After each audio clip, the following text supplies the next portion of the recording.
Peringatan peristiwa Merah Putih di lapangan Konisario pada Sabtu 14 Februari 2026 pagi berlangsung meriah. Ratusan warga Kota Manado dan sekitarnya terbawa suasana, merasakan bagaimana peristiwa 14 Februari tahun 1946, di mana penyerbuan markas militer Belanda yang berada di Teling, Kota Manado. Seorang pemeran drama tersebut memberi warna dengan suaranya yang khas dan membuat semua penonton terbawa suasana. Inilah saksi kata rekonstruksi peristiwa dari narasumber utama.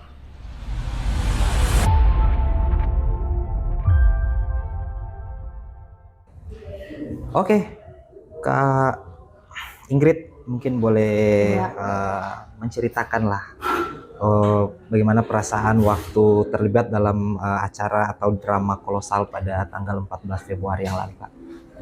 Iya, yang pasti bangga ya, karena sejak peristiwa 46 sampai 2026 itu berarti sudah ada jelang waktu 80 tahun. Nah, sepanjang 80 tahun itu peristiwa HUT Merah Putih itu baru pertama kali ini diselenggarakan secara besar-besaran dan mendapatkan perhatian penuh dari pemerintah Provinsi Sulawesi Utara, khususnya oleh Bapak Gubernur. Nah, ini jadi momentum yang bersejarah juga. Jadi karena event pertama kali diselenggarakan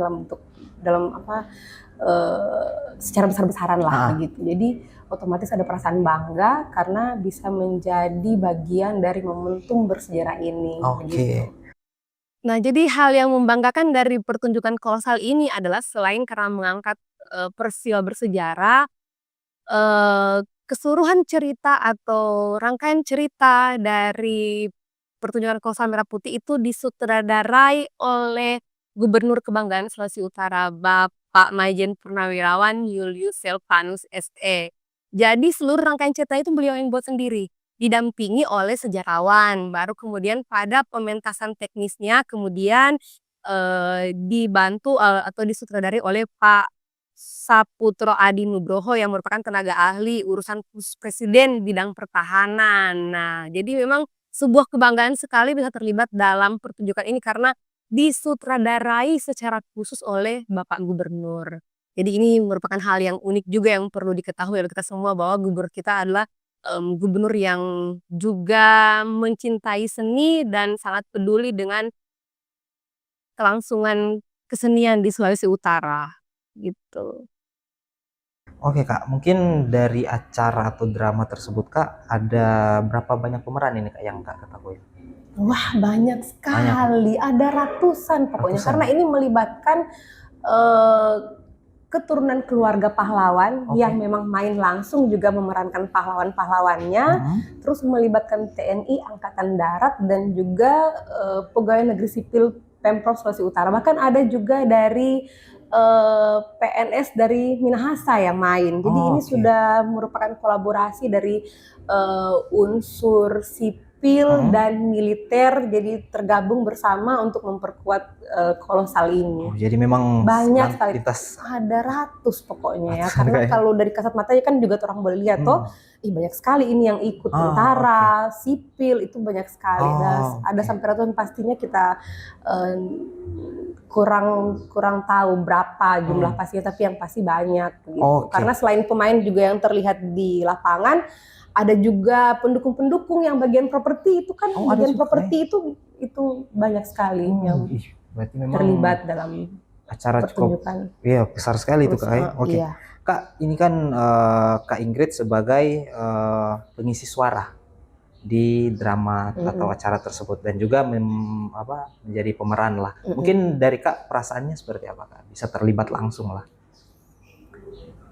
Iya, memang ada keterbatasan sendiri juga ya, karena memang peran ibu itu peran puncak emosi dari keseluruhan kolosal ini.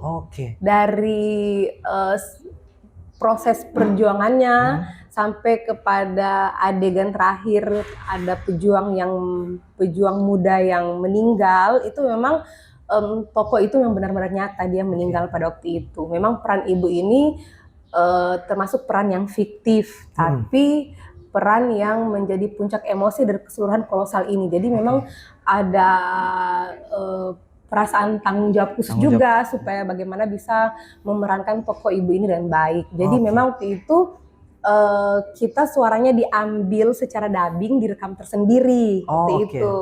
Jadi direkam dulu kan? Direkam dulu suaranya, baru kemudian diputar bersamaan ketika kita tampil memerankan adegan itu. Oke. Jadi memang ada rasa bangga juga karena dipercayakan sebagai pemeran yang penting dalam pertunjukan kolosal ini, dan juga memang ada perasaan merasa sebuah tanggung jawab yang besar juga karena pada proses latihan gubernur sempat hadir juga waktu itu, dan gubernur pada saat itu menanyakan khusus yang pemeran ibu bagaimana.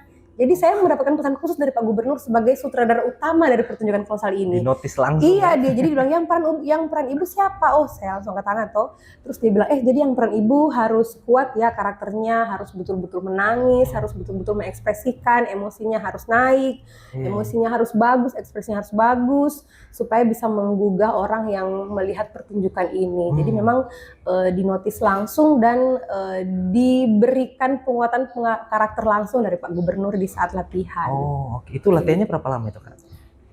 Praktis kita persiapannya dari hari Senin, pentasnya hari Sabtu. Tapi latihan intensnya itu sebenarnya cuma 3 hari. Rabu, Kamis, Jumat. Karena hari Senin, Selasa itu baru kumpul pemain, terus kemudian baru pemaparan dari Pak Sutradara. Kami diperlihatkan juga beberapa pertunjukan kolosal sebelumnya supaya dapat penggambaran seperti apa pertunjukan kolosal ini nanti. Jadi penggabungan adegannya itu nanti dimulai hari Rabu. Hari Kamis kita tidak sempat latihan secara full karena Kamis itu hujan di lapangan KONI. Nanti hari Jumat baru kemudian latihan full lagi. Hari Sabtu kita sudah pentas. Jadi cuma 2 hari lah, Kak. Jadi memang kalau mau dihitung-hitung cuma 2 hari yang latihan full. Itu pun sampai pada hari Jumat itu masih ada beberapa penambahan narasi untuk penguatan unsur narasi sejarah-sejarahnya.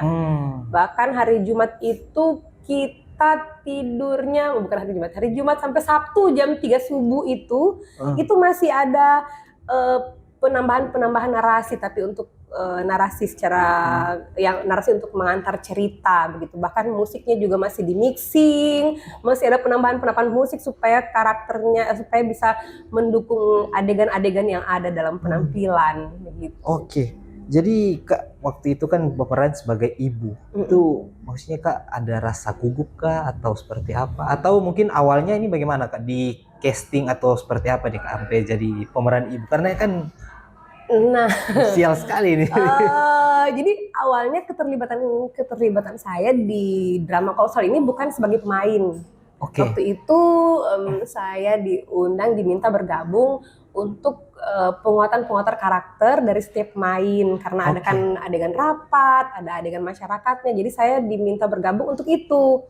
Nah, pemeran ibunya nanti kemudian ditunjuk karena pada saat itu dari sutradara belum menemukan sosok ibu yang tepat untuk memerankan sosok ibu ini. Nah, jadinya saya kemudian ditunjuklah tiba-tiba oleh Pak Sutradara, Ibu Ingrid main aja deh, coba jadi ibu dulu bagaimana mau lihat. Nah, setelah pas saya berperan sebagai ibu pada proses latihan itu, kemudian barulah ditetapkannya sudah Ibu Ingrid main aja sebagai ibu, kayaknya lebih cocok begitu. Jadi memang gugup ya, pasti gugup karena latihannya yang tidak seberapa lama, kemudian tampil juga di depan petinggi daerah, ada keluarga-keluarga pejuang juga yang lihat, jadi gugup pasti ada lah. Tapi bagaimana supaya niatnya peran ini bisa menggugah banyak orang dan meninggalkan kesan yang baik begitu untuk siapa saja yang menonton. Oke, berarti Kak Ingrid ini sudah sering ikut-ikut pentas gitu Kak, atau teater atau apa? Nah, memang background saya dari masih sejak kuliah itu memang saya terlibat di organisasi teater, sering juga melakukan pelatihan-pelatihan di sekolah-sekolah untuk lomba. Kalau misalnya ada kegiatan-kegiatan teater, memang saya sudah beraktivitas lama lah di bidang teater. Jadi memang sudah cukup apa ya, banyak pengalaman lah kayak. Ya syukurlah kalau bisa dibilang begitu. Sudah banyak pengalaman sampai akhirnya terpilih jadi seorang ibu di pentas yang besar, itu sangat luar biasa sih.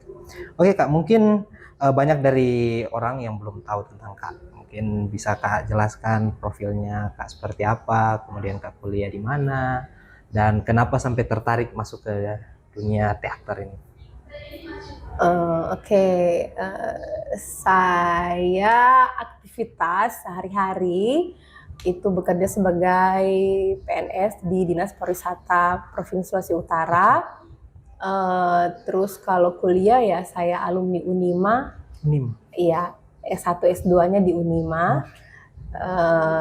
Dan teater itu sudah lama ya saya geluti. Memang aktivitas teater itu dari masih sekolah minggu itu sering main-main drama Natal begitu, dipercayakan jadi pemeran Maria.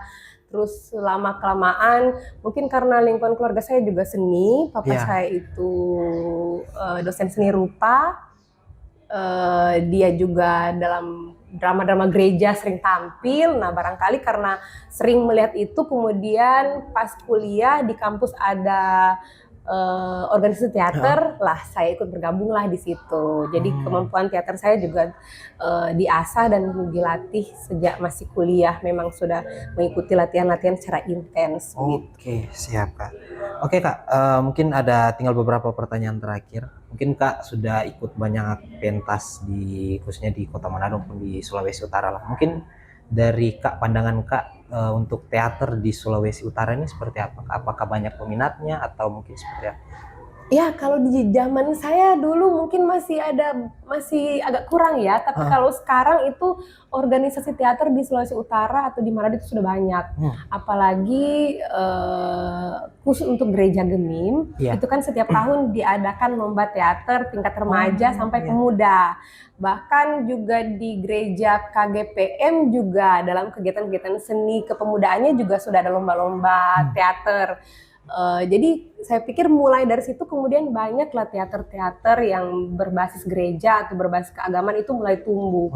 Kalau sama dengan di Sulawesi Utara atau di Manado itu ada banyak sekali juga sanggar-sanggar teater yang beraktivitas secara mandiri dan mereka eksis sampai sekarang. Jadi sudah banyak sebenarnya organisasi-organisasi teater, dan itu merupakan sebuah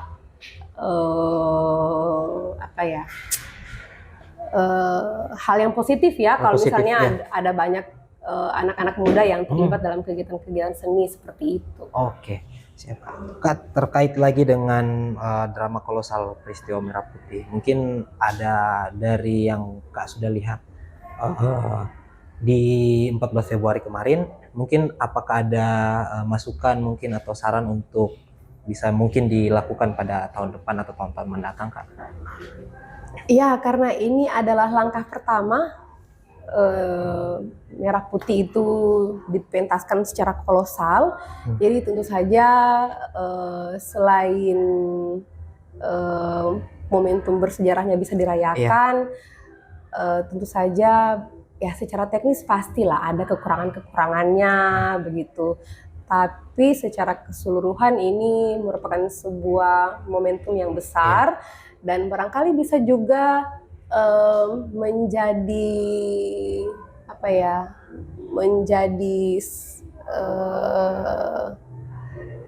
awal yang baik untuk memicu juga supaya peristiwa-peristiwa heroik yang lain itu bisa dipentaskan seperti ini. Jadi masyarakat banyak itu bisa lebih tahu, anak-anak sekolah, masyarakat Sulawesi Utara bisa tahu bahwa ternyata di daerah kita ini punya peristiwa heroik yang sangat bermakna untuk kemerdekaan Indonesia. Jadi harapannya ya selain peristiwa Merah Putih kan ada masih banyak peristiwa-peristiwa lain yang bersejarah yang terkait dengan perjuangan-perjuangan para pahlawan kita dulu yang bisa diangkat dalam bentuk-bentuk kolosal seperti ini. Jadi masyarakat dan anak-anak muda atau para pelajar juga siswa bisa lebih mengerti dan memahami bahwa wah ternyata di Sulawesi Utara ini ada banyak cerita-cerita heroik yang membanggakan selain Merah Putih begitu. Dan karena Merah Putih kan itu 14 Februari kan ya, bertepatan dengan Hari Valentine. Jadi kebanyakan anak-anak muda lebih tahu bahwa 14 Februari itu Hari Valentine. Nah, dengan adanya momentum ini, jadi anak-anak muda atau generasi muda kita di Sulawesi Utara itu jadi paham bahwa ternyata 14 Februari itu bukan cuma hari kasih sayang, tapi 14 Februari itu adalah hari kasih sayang kita kepada negara. Begitu. Hari bahwa ternyata bertanggal 14 Februari itu ada para pejuang-pejuang muda kita yang menunjukkan kecintaan mereka terhadap negara dengan mengorbankan seluruh kehidupan jiwa raga mereka untuk supaya bagaimana Sulawesi Utara itu tetap menjadi bagian dari Republik Indonesia. Yang paling terakhir Kak, mungkin apa yang menjadi harapan Kak lah untuk teater di Sulawesi Utara? Mungkin untuk anak-anak muda atau yang lainnya, komunitas? Iya, harapannya yang pasti supaya setiap organisasi teater itu bisa terus berkembang, melahirkan seniman-seniman Sulawesi Utara yang unggul, yang suatu saat juga bisa dipercayakan untuk ikut terlibat dalam pementasan kolosal seperti ini, bahkan ikut memproduksi pementasan kolosal yang bisa mengangkat nama baik daerah, bisa mengangkat kisah-kisah heroik daerah Sulawesi Utara begitu. Demikian Saksi Kata, rekonstruksi peristiwa dengan narasumber utama bersama saya Patrick, wartawan Tribun Manado.